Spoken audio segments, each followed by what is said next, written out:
times. Yeah. Jannie Hubig's won it for the last 4 times in a row. Quite a battle we obviously expect between those two. I think so. It's going to be, I would say that will be where the main battle will be, up at the top between those two. Enzo Kuhn obviously also a factor. He hasn't got a good record in this event. The last time he's been in the top 3 was in 1994, but obviously we can't discount him. No, Enzo is a very quick driver, and I'm sure that he'll be wanting to win like everybody else in the top 4 or 5 cars.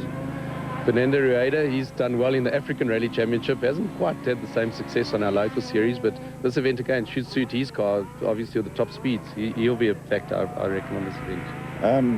Yes, I would think so, although I think he's pretty new to this event, and he hasn't run this car before here in the mountains as such. And the roads are a bit daunting, and whether he can do this, maintain the sort of speeds required to win here, we'll have to wait and see how the day progresses. Obviously, having said that, experience counts a lot in this event. I think so. You have to build confidence in it over the years. It doesn't sort of come immediately. I said previously, the roads are very daunting and the speeds are high, and you have to be committed, totally committed to get good stage times. Much like the faster Class A8 Volkswagen Golfs, the Class A7 Sasol dual-fuel player of Jürgen Fecken and Dave Lefkowitz has endured a torrid year with 3 retirements in 5 events. JP Damso and Cobus Frey in the Class A7 Team Total Toyota Corolla started the year with retirement and a crash in the first 2 events. Since then, however, they have finished consistently. In an unbelievable run of bad luck, Chart van der Walt and Mike Burrows in the second player had retired from all 5 2003 rallies contested. Needless to say, they were desperate for a finish on this event. The ABC Motors Subaru Impreza of Nicholas Ryan and Brian Careyhill were the surprise package in the opening rallies of the year.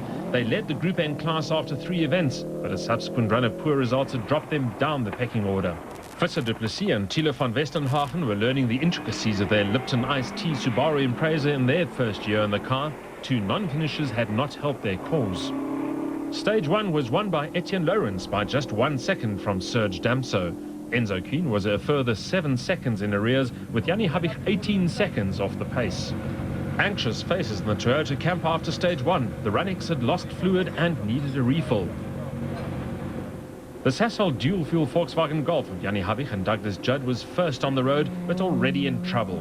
It had damaged the rear axle in testing, damage that would end the pair's chances of victory. In car with Serge Damso and Robert Paisley in the Castrol Toyota Runx. Damso's last win on this event was in 1996, and he was keen to add to his victory tally. Despite the fluid scare at the end of stage 1, the car was running smoothly. Enzo Kuhn and Guy Hodgson in the second Class A8 Sasol dual-fuel Volkswagen Golf had never won this event and were determined to put the record straight. However, the Golf's starter packed up and they had to drive cautiously. A spin and a stall would end their rally.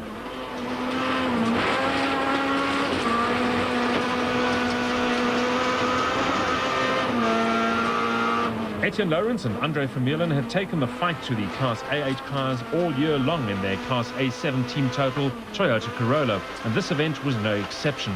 They were on the limit from the word go, winning the first stage before pipping Damso by another second on this test. Fernando Rueda was teamed with Martin Buerter for the final time in the Class N4 Motion Vehicle Wholesalers Mitsubishi Lancer. Buerter would retire after the event due to business and family reasons. Schalk Burger also lost his regular navigator Vito Bonafede. The latter had originally agreed to contest just 1 event but was coaxed into doing 5. Old partner Piet Swanepoel was in the hot seat this time around. Burger narrowly led Rueda in the Group N points classification, and the two would fight hammer and tongs throughout the event. 50. Fast left over ditch. Into turn slow left. Into turn slow left. Right flat.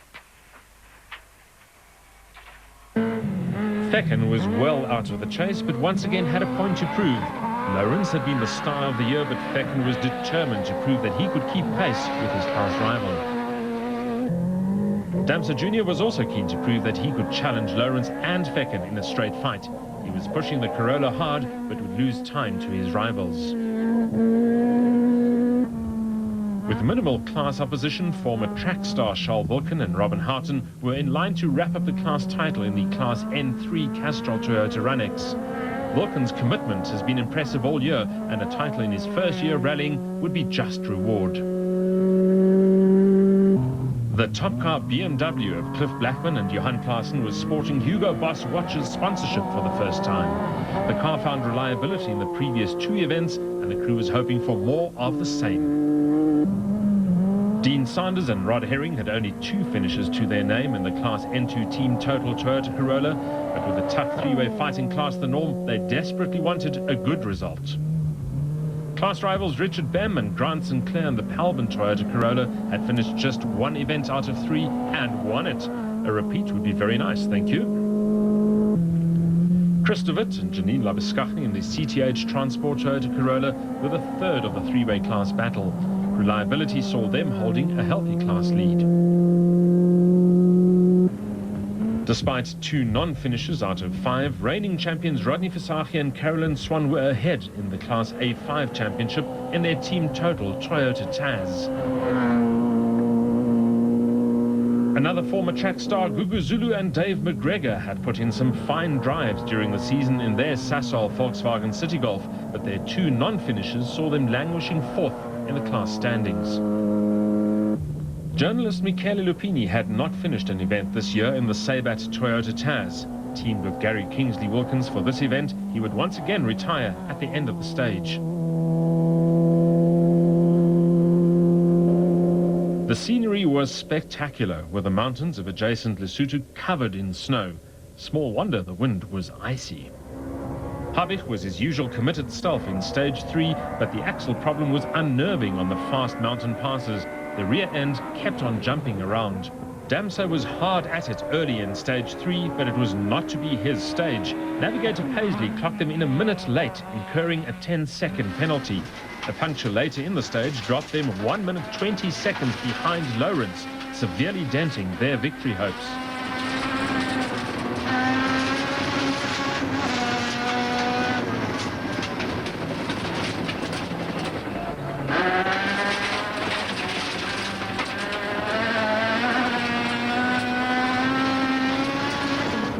Keane and Hodgson was still erring on the side of caution due to the starter motor problem. The Golf was also suffering from a crankshaft sensor failure, further hindering their progress. But they still won the stage by 3 seconds from Lawrence. We joined them to see just how they did it. Right 3, it's a right 2. Right 3, it's a right 2. 250. Left 2. Left 2. 50. Flat right, flat 50. Left 2. Left 2. 100. Right 1. Right 1 here. Right. Lawrence was still on the limit. This was about 10 kilometers into the stage, and he and Damso were quickest up to this point. The total sponsored crew would lose time later in the stage, though, the result of not selecting a new set of rear tires at the start of the stage. Second fastest would be their reward.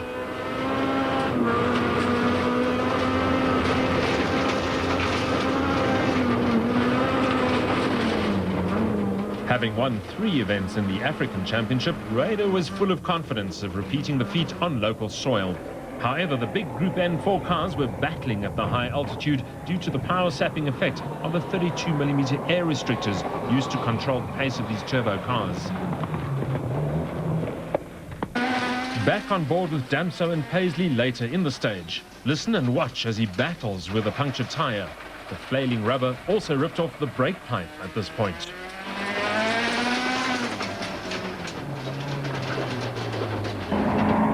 Having lost 18 seconds to Rueda in the first 2 stages, Berger bounced back on stage 3 to reclaim 13 seconds. There was no lack of commitment from Fecken in the stage, but the player was also struggling to make power at this altitude.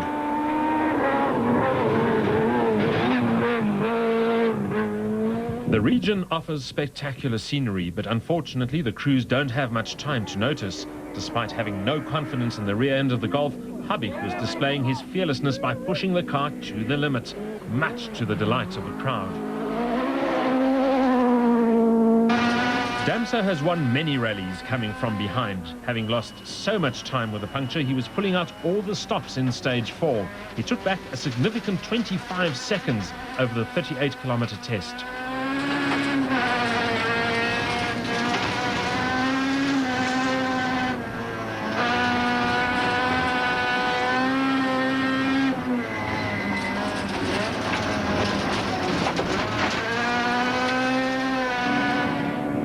Keane was now up to second overall and chasing Lawrence hard, despite still having to display an element of caution.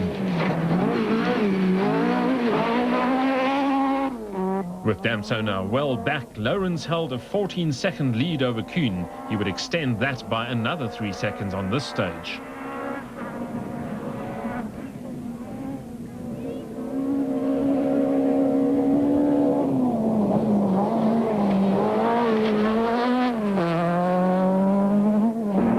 Fecken was going well in the stage until he too punctured a tyre.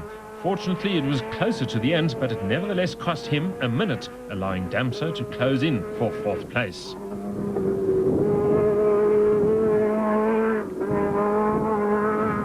Damso Jr. was unable to match the pace of Lawrence, but he was putting in consistently fast times to run comfortably ahead of the Group N4 cars of Rueda and Berger. This was the furthest that Van der Walt and Burrows had made it in a rally all year long. They were in a state of shock. Vulcan openly admitted that he was not as committed as usual on this tough event, but he was still maintaining a quick pace.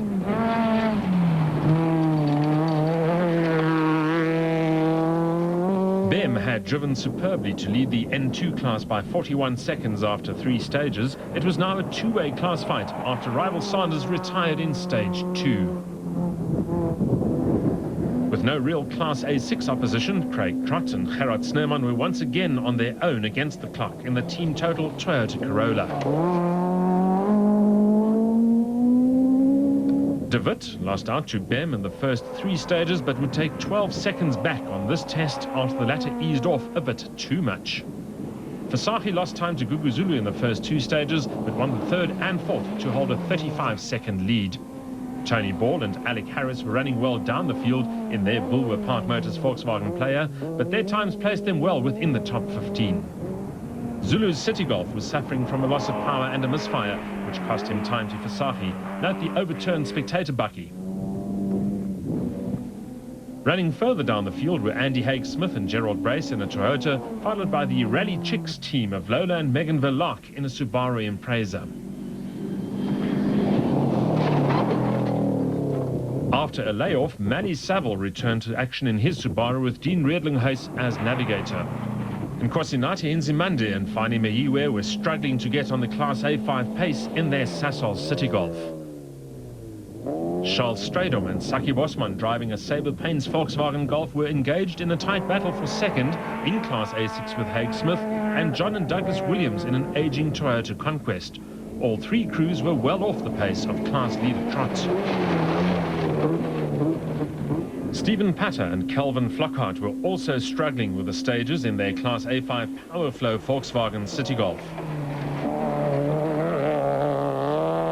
Similarly, Dion and Stella Kuleski were having a tough time of it in their Class A7 Polo Player. And Ryan and Carrie Hill's misfortune continued when they went off the road on a difficult corner. After being stuck for 45 minutes, they limped out of the stage, but it put them to the back of the field. Brothers Brian and Keith Heine were once again the only Class N1 entrants and wrapped up the class title by just finishing the event in their Penny Pinchers Volkswagen City Golf. After 4 stages, the rally had already passed the halfway mark. The technical crews had 45 minutes at service to fettle the cars. Serge had a bit of a tough start to this event. Yeah, on the 3rd stage we had a puncture, which right in the beginning, quite understand how I got it. And then the worst part of it knocked the brake pipe off. So, you know, it was quite a scary stage for 20 kilometers with a puncture and no brake. So we lost a lot of time there. But you renowned for charging from behind. Obviously, Phil, you still got a good shot at winning it, although it is a short event. It's very difficult to, to make up time here, but anyway, we're going to just try and see. Etienne Lawrence, you're once again having a fantastic event, leading it at the halfway mark. Yeah, I really can't complain. It's much to my surprise as well. We had a good first stage, and I thought, and then the second stage we were 1 second ahead. And then, the other guys had a problem with the flat wheels. It gave us a bit of a gap, and we are currently taking 3-4 seconds off the V-dubs. So Enzo and Habig, which is, so the pace is there.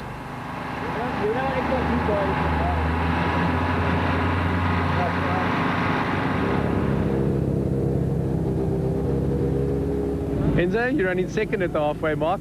How's your event gone so far? Pretty eventful. We've been nervous up to now because we've had a crank sensor failure and a starter failure. So if the car dies or we stall it, we can't restart. So we've been really trying to drive clean and neat, not to stall the car or spin it. And apart from that, we're just trying to stay ahead of the Toyotas. They really seem to have the legs on us here. We're 14 seconds behind Etienne at the moment, and he's putting up a good fight. And on the last stage, we had the wrong tyre choice. The car was washing towards the end, running out of road on the exit of the corner. So we had to bring our entry speed down. And but we got the right tyres here now, and looking forward to look for some speed in the next stage, especially now we got a starter. Yanni, you've won this event the last 4 years, and I think you'll set a record if you win it 5 in a row. You're running third at the moment. How do you rate your chances? No, we're having a bit of a tough event. We think during testing something got bent in the back suspension, which keeps moving in the stages, so that's making the car very nervous, and it seems to jump a meter to each side at its own free will. So it's it's very difficult to place the car and really commit for corners. Yeah, at this stage I wouldn't take a lot of high odds on the betting stakes. It's going a bit tough.